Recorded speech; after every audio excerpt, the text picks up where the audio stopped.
Dave, como ele enxerga a pandemia e se há relação com o que está na Bíblia? Beleza. Cara, muita gente perguntou sobre isso, sobre os sinais do fim dos tempos, né?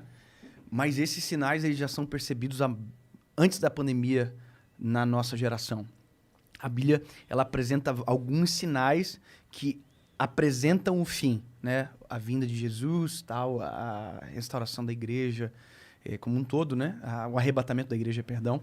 Então, existem alguns sinais e um dos sinais são pestes, doenças como essa que a gente está vivendo. Então, na verdade, não é um sinal isolado. Tem vários outros sinais que já demonstram. Por exemplo, um dos sinais mais, para mim, mais profundos e conectados com aquilo que a Bíblia diz, que é o amor de muitos esfriaria. Entendeu? E é o que nós estamos vivendo hoje, de uma certa forma, né? O amor esfriando. Então, talvez mais forte que o sinal da própria pandemia é a própria realidade do ser humano como indivíduo. A ausência de empatia, a ausência de amor pelo próximo. Para mim, fica evidente.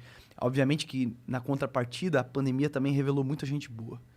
Muita gente com um coração, sabe, empático, que ajudou muita gente e tal. Mas também, querendo ou não, acaba sempre revelando as nossas miserabilidades, né? Sim. É tempos difíceis. É. Mas dizem que tempos difíceis criam pessoas fortes, né? Eu creio dessa maneira também. Eu creio sim.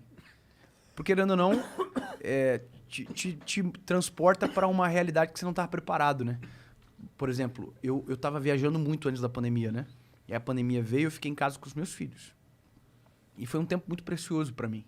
Com os meus filhos, com a minha esposa, foi um fôlego muito grande para mim também. E eu fui muito ensinado por eles dentro de casa também. Pô, eu me lembro do dia que eu tava com o telefone aqui, porque a gente tem muita coisa resolvendo e tal. Aí meu filho tirou o telefone da minha mão e falou assim: papai, telefone não, brinca comigo. Cara, aquilo me quebrou, cara. Me fez ver qual era a prioridade, o ideal, sabe? Então, pra mim, foi uma escola, cara, de uma certa forma, sabe? É ter a perspectiva correta. Tem uma mensagem que eu vou gravar agora amanhã, na série de amanhã, que é: não desperdice o sofrimento. E não desperdiçar o sofrimento é, cara, se você tá vivendo isso, tenta tirar uma lição divina sobre essa história. Deus, se você tá nesse momento de dor, tira uma lição disso. Entendeu? Senão, perde o sentido, você desperdiça o sofrimento. Porque a gente aprende muito mais no sofrimento do que dia bom. A própria palavra diz, há mais lucro na casa onde tem luto do que a que tem festa. No sentido de mais reflexão, é muito mais profundo a transformação.